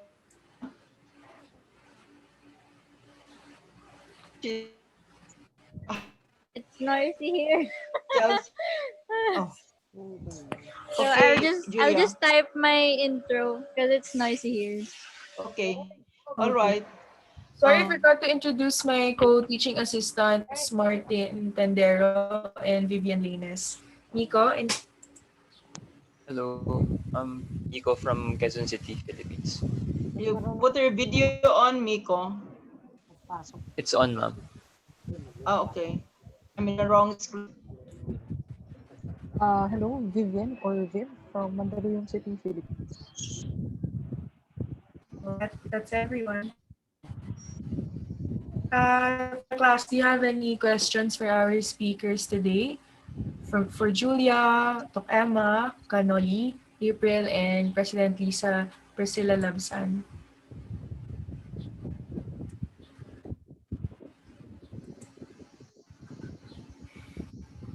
Earlier from the comments, I saw there was a comment from Shiori. She was interested to see the tables. I think that was one of the first few slides of Dr. Porio. What tables? There, which says number 17, Japan was number 17. Shiori, would you like to comment on that, Shiori? Yeah, Shorik, what is the question?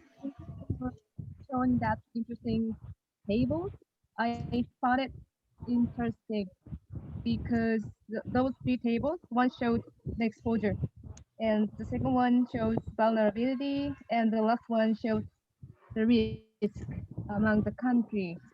And the interesting gap between among three for me is the center table about the vulnerability is a bit different from the rest two tables, and I guess the gap caused by the governance or the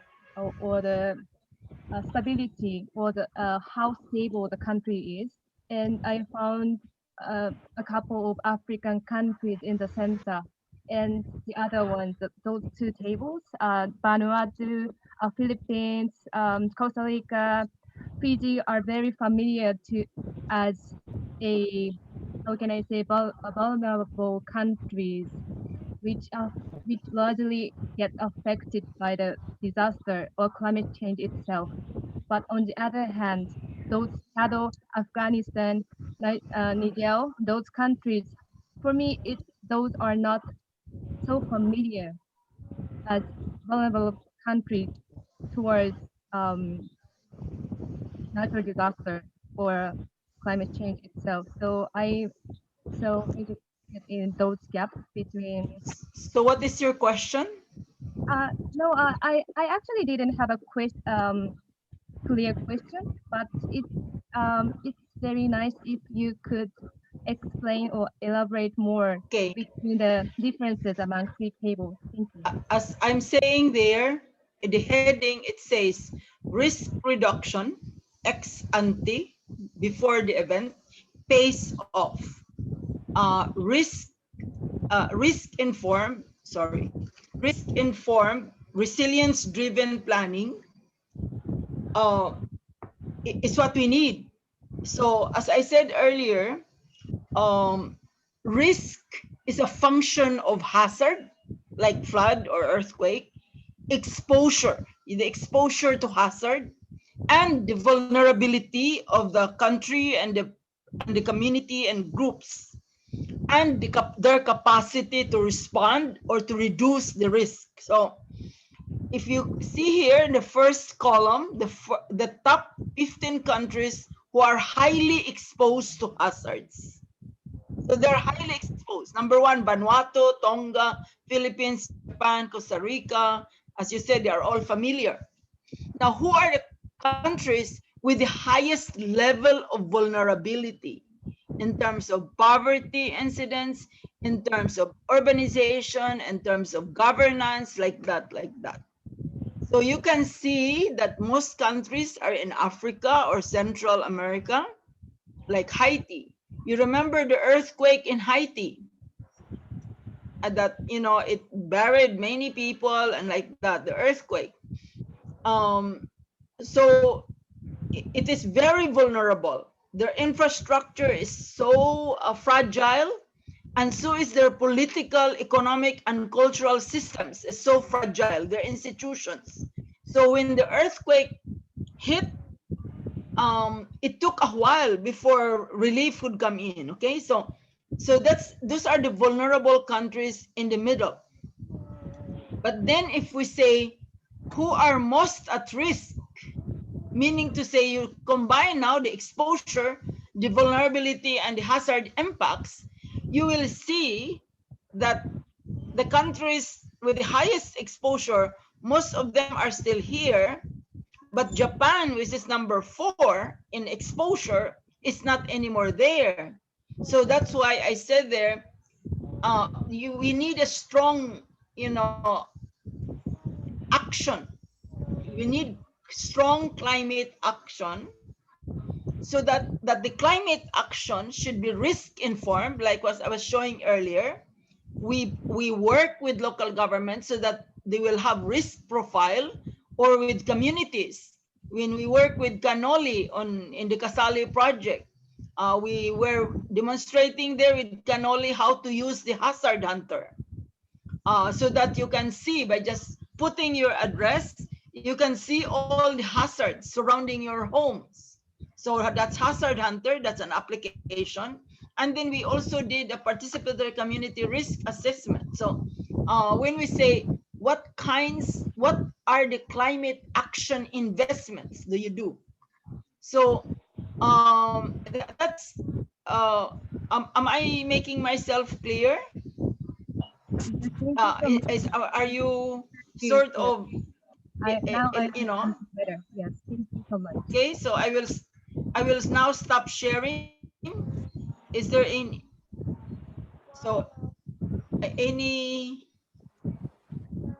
There's a question now coming from Joy. About my presentation? Joy, would you like to post this to April? Oh, yes, sure. Thank you, Ina.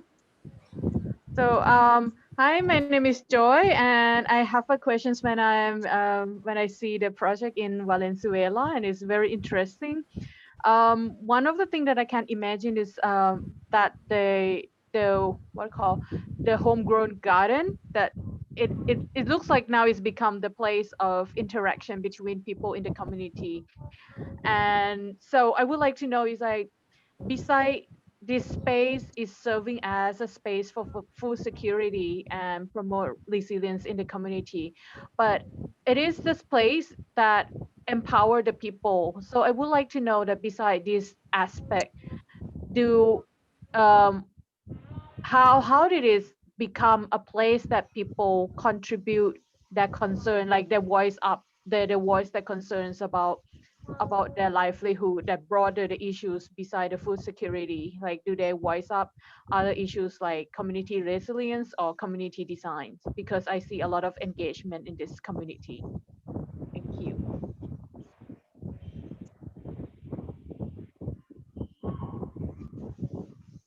Hello, ma'am. Good morning po.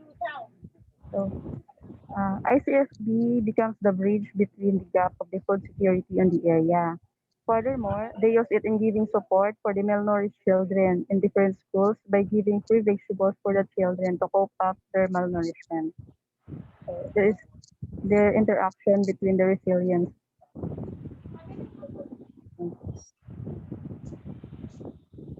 Okay, thank you. Joy, actually, I want to add to that. No, I remember when I first visited the Disiplina village in Valenzuela, last year August. President Liza was telling us that there were spaces in these resettlement homes where the residents can plant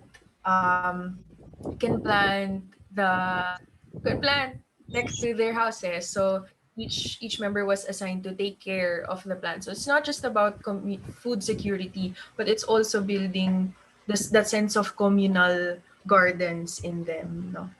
President Liza, would you like to add to that po? Any mga kwento po tungkol sa gardening niyo po sa Bignay? Inanood nila, Ma'am Liza, ang video mo. Opo, ma'am. Magkukwento po ako, ma'am? Oo. Bali, ano po, ma'am, nakita na nila ang video, pero interesado si Joy kung paano kayo nagkumpul-kumpul, nagkikitaan, nagkwentuhan. Parang may community unity and solidarity, di ba? Opo, ma'am. Oh. Sige. Ay, ano po, ma'am, bali yung pag-ano ko po sa mga beneficiary ko, bali tinuturo, may oras po kami, ma'am, bali tinuturo ko po sa kanila kung ano yung mga gagawin nila, ano po yung mga unang gagawin nila. Pagkatapos po nung dinidivide ko po yung mga tao, yung mga beneficiary ko, kung saan sila i-assign para maayos namin at mapaganda namin yung farm. After po noon, pagkatapos po ng aming mga gawain, nagkakaroon kami ng konting kwentuhan, salo-salo po para medyo yung samahan po namin mas lalo pa pong maging maayos. Bali, sa pagpapatakbo ko po ay talagang inaano ko na walang magiging okay po kami lahat, walang maalangan, para maging maganda po yung aming samahan sa ICFP. Ma'am Liza, sa Wednesday, manood ka sa presentation ni Laura, ha? Kasi yun ang gawin niya sa inyo, with you. Opo, ma'am. Sa Wednesday, mag-present si Laura kung anong gusto niyang gawin. Sabi nga niya last March, galaw-galaw tayo para magiging mas masagana ang paningin at pananaw, okay? And then, so gawin natin yan pag maano na. And then so sa Wednesday, si Laura, mag-present siya. Kabahagi yan sa dissertation niya, Ma'am Liza, sa New York University. And then si Isa Canoli, sana makapanood ka sa Wednesday. I-present niya ang plano niya sa community-based arts as a vehicle of change, yung pabaon sa pagbangon na Canoli, ha? So sana makapanood kayo sa Wednesday. Padala ni Ina ang link. O sige, salamat. Kasi Ma'am Liza and Canoli, ulitin natin ito, public webinars sa next year, sa mga January or February. Ipapakita ko sa presidente namin yung partnership namin sa local governments, partnership namin sa other universities, and then partnership with communities. Okay? So most likely mga February. So by the time, I hope makapunta na kami sa inyo. Sige po ma'am, antayin namin kayo. O sige, thank you. Thank you po. Okay, Ina. There's another question here. Can we take it? Although it's already 11. Yes, sure. From Hideyuki Yamasaki. Hide, would you like to pose this question? Yes, thank you. About the ICFP. Show your video, please, Hideyuki. Wait. Okay.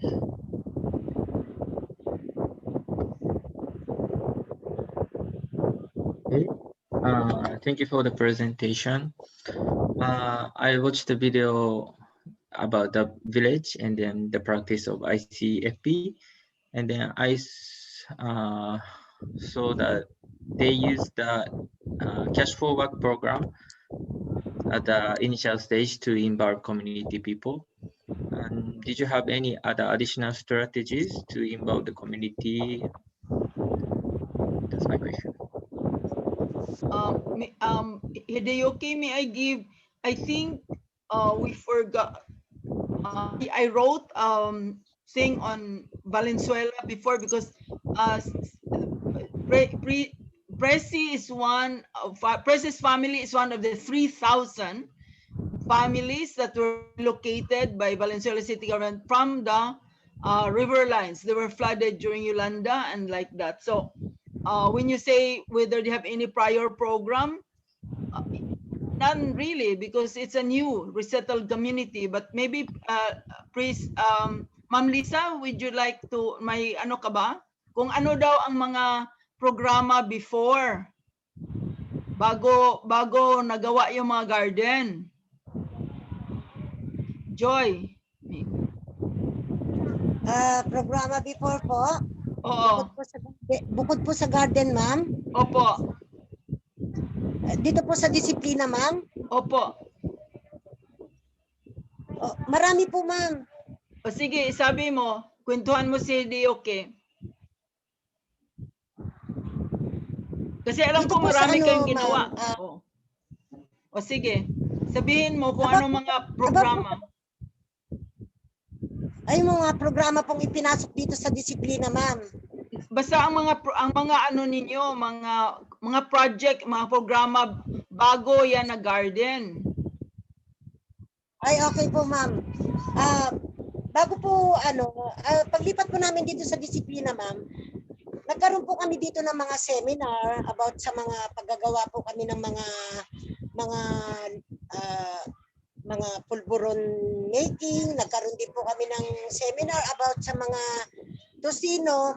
Nagkaroon din po ng livelihood dito, ma'am, na meron din po kaming sewing. May sewing po. After po nun, meron din po kaming livelihood dito para sa mga barbershop, saka sa mga ano. Tapos isa nga po yung ICFP na binuo rin po ng livelihood program yan. Yan po, yung garden. Kaya marami pong, dito po sa Disiplina, marami po talagang kinandak dito ang city government na mga livelihood para matulungan din po yung mga taong nakatira dito. Kasi halos karamihan mga galing po kami talaga ng mga waterways. Kaya yung iba po mga walang hanap buhay, kaya inanuhan po nila talaga ng mga livelihood. Bali kami po, kaming mga taga-garden, bali 396 po kami lahat na inano dyan. Okay. Hideyuki, did you get it? Ina translated it on the side that they used to have other livelihood projects. So, are you, did you? Okay, thank you so much. Okay, all right. So Ina, maybe they can have their last, because I think we're running out of time, they can have their last messages. Yes, Canoli, we can start with Kanoli, some final messages for our students from the Asian Peacebuilders po. Mute ka, Kanoli. Kanoli, unmute yourself. Yeah. Kanoli, you are muted. Unmute yourself. We cannot hear you. Kanoli, can you hear? Okay. Yes, unmute na. Okay, yeah. Okay. Well, my message is that it's really from the beginning for us, it's resource management. From 1994, when we started to organize ourselves until this year, 2020, 2021, and so on, it's all about resource management. And what are our resources? First, the people. We organize the people. And then next resource are the capacities, the skills of the people. And then next are what are the materials that we could use in our community. That's another resource management. The rivers, the washes, the discards that we could use off as resource. Like for example, the discarded waste, the juice packs. And then another resource are the skills of the people, like for example, fabrication of fiberglass boat for our safety, for our preparedness against flooding. Another resource is the capability to activate our stakeholders towards awareness against the big one, the earthquake. And so we have this 6 months awareness program with the CCARPH students involving the stakeholders, the academe, towards resilience, towards preparedness and awareness against the big one. It's all about resource management. And now we are going into the 50-year stint of Buklod Katatagan. Still, the message is resource management. From the land, the river, the discards, the people, the abilities, the skills. It's all about resource management. And resource management should start from the communities, from bottom up, not top to bottom. It's all about everything now is happening from the top. Now I challenge everyone, resource management should begin from the bottom, from the laylayan. Thank you very much for the opportunity. God bless everyone. Mabuhay. Thank you, Kanoli.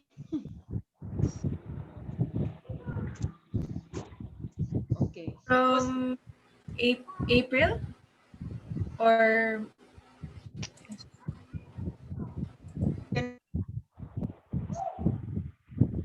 April. Hello po.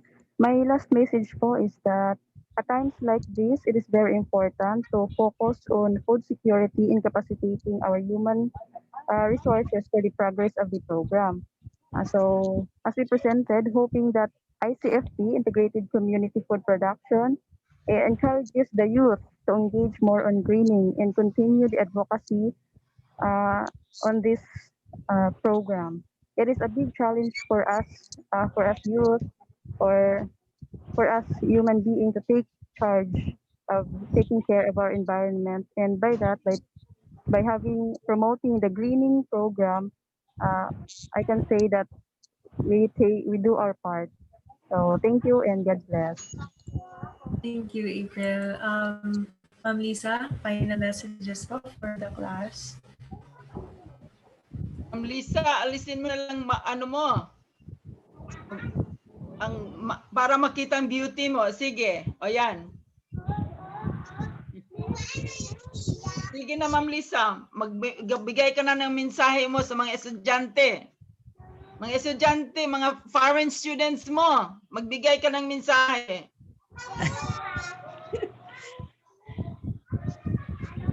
Anong mensahe, ma'am? Kung anong dapat gawin natin para may community resilience. Ay, opo.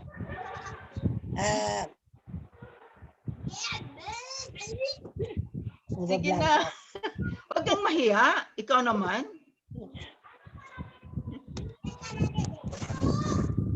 Ano po, sana po, I-translate mo, Ina. Okay. Sige.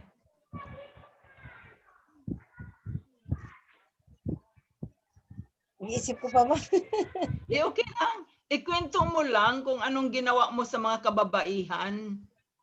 Bakit ginawa nyo? Basta ano dapat gawin ng ibang mga kababaihan sa ibang lugar. Opo. Sana po mahikayat natin ang mga kababaihan na hindi lang po yung kaya pong gawin ng mga lalaki, kaya rin pong gawin ng mga babae, kagaya po nga po ng mga paghahalaman, mga pagtatanim. Mas maganda po kasi magkatulong-tulong po yung mga kababaihan, mabuklod po sila na para unang-una po makatulong din po yan sa community natin, na yung paghahalaman talagang napaka-importante po niyan sa isang komunidad. Kaya dapat po talaga makaisa lahat at katulong. Okay. Ina, salamat Ma'am Liza. Magpa-picture tayo with Ma'am Liza, April, and kasi wala, last time, pag picture natin, Ma'am Liza was not yet in, okay? Hey guys, turn on your video and let's have a picture with our resource speakers. Okay? Hello guys. Let's have a picture with our resource speakers, with Ma'am Liza, Ma'am April, and then Canoli. Kasi at the beginning kasi Liza, nag-class picture. Wala ka pa. Kaya ngayon na nandito ka na mag-class picture. Miko, can you please put your on gallery view so that we will see each other, okay? All right. All right. Everybody, please open their cameras. Okay, and then this is for posterity. We will give this picture to the Asian Scholarship. Okay. Okay. Okay, Ma'am Liza. Okay. All right. Okay, first screen. Nandun. Okay. First picture. Smile. 1, 2, 3. May virtual background ka, Liza, no? Okay, I'll take another one. Smile, everybody. Okay. May second screen ba, Miko? None, ma'am. Everybody's in one. Oh, okay. Because I counted only there were not 27. Who is missing from the 27 members of the class? Okay, guys, if you are present, you better tell us because we do keep our attendance. Okay. So, Ina, do you want to close? Do you want me to close it? Yes, Ma'am. Yeah. Thank you very much, Canoli, Ma'am Liza, and Ma'am April. Thank you very much for. Oh my goodness, my internet is unstable. Okay, can you hear me now? Thank you, Prof. Yes, Yeah. Yes. Yeah. Thank you very much, Canoli, Ma'am Liza, and April. I'm very grateful. You know, my life after Ondoy has been very rich because of my engagements with Canoli, with Ma'am Liza, with April, and many other communities. Okay, so to my students here, I want to tell you that the communities can teach us what they are doing and that they are partners, crucial partners in building community resilience. Resilience is everybody's work, okay? And so we're grateful today that our partners from the communities have shared with us how they manage their resources, as Canoli was saying, and April and Ma'am Liza was saying, what did they do with their own resources, with their own capacities, and facilitated by other agencies and other actors from the private sector, from the government, from universities, then we are able to do much more beyond, response or rehabilitation that is always happens after every flooding or every typhoon. So thank you very much. I would like to thank especially the Asian Peacebuilders Scholars, for listening to our stories, for listening to Canoli's and Ma'am Liza's and April's stories. I mean, you tell Doc Basil, April, and Ma'am Liza that I miss him. Sana when we do it before the Ateneo community on on Friday, on February or January, I hope Doc Basil and the others, maybe Ma'am Liza, no? By that time, we can arrange, it's possible now that, you know, it's live. We will still do it on Zoom, but there will more participation, okay? So thank you very much, guys, and we will see you tomorrow. Tomorrow at 9 o'clock, the 3 young artists and anthropologists. Isa Miharis is a humanist anthropologist that works with the Asian Peacebuilders program in Ateneo. She is an anthropologist, but she also has a dance studio. She also teaches dance and ballet and other performing arts, but she's also an anthropologist. She has done case studies and ethnographic work with the University of Loughborough in London, there in Camarines Sur. And then after Isa, Miss Miharis, we will have Laura Cabuchan, who, remember Lisa, Ma'am Lisa, you met Laura. By the way, Laura Cabuchan's family has a business in Valenzuela. That's why she's interested. So she will, her proposal to me last year was entitled Community-Based Arts as a Vehicle of Social Change and Promoting Resilience and Development. So, and then we will have Alfred Marasigan. She just came back from her master's in University of Glasgow, and she has been starting gardens in Ateneo. And she calls garden, you know, she used the word omehen. Omehen from the indigenous peoples group, which basically look at gardens as a space of resistance and innovation. Okay, so we hope we will see you again tomorrow at 9 o'clock. Tomorrow yun, Isa, no? I've lost track of time with so many meetings and webinars. So tomorrow we'll see you at 9 o'clock, guys, the Asian Peacebuilders Scholars. Okay? Yes, and we'll listen. It's really, Canoli, I hope the interns from Buklod Tao will be able to look at what the young people are planning to do with you. Yes, because Isa can only do that project with your youth. And so I'm basically announcing here, CCARPH is still looking for research interns or whoever want to be with us, help us with our literature review modules like what Jhulia did in September and October, and August, September, October. Jhulia did a review of literature as well as attending a training with a webinar with UNDRR. So for those who are listening, if anyone interested in being a research intern and doing with us, you know, please email us and like that. So thank you very much. Bye-bye. And hopefully, Lisa, we can see you tomorrow at 9. Same link. Same link, okay? And then and then you tell Marivic and Doc Basil. Okay? So thank you. Thank you. Okay.